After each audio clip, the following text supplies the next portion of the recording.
Flashback.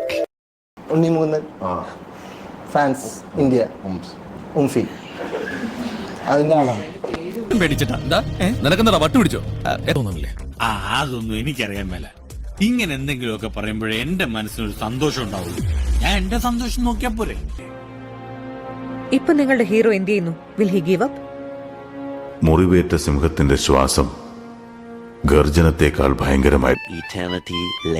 Hanif അദീനിയുടെ സംവിധാനത്തിൽ ഉണ്ണിമുകുന്ദൻ നായകനായി എത്തിയ ഈ ആക്ഷൻ ത്രില്ലർ ചിത്രം കഴിഞ്ഞ ദിവസമാണ് 100 കോടി ക്ലബിൽ ഇടം നേടിയത്. ഞാനിത് വിശ്വസിക്കാം.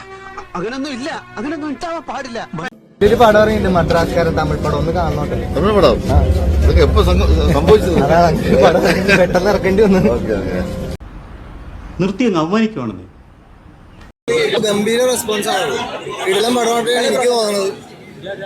നല്ല ടച്ചിങ് സ്റ്റോറി ആയിട്ടാണ് എനിക്ക്. അഹങ്കാരം പറയില്ലട്ടോ. അതിന്റെ കുറച്ച് ഭാഗങ്ങൾ കണ്ടിട്ട് എനിക്ക് എന്നോട് തന്നെ ബഹുമാനം തോന്നിട്ട് ഞാൻ കുറച്ചേരം എഴുന്നേറ്റ് നിന്നു.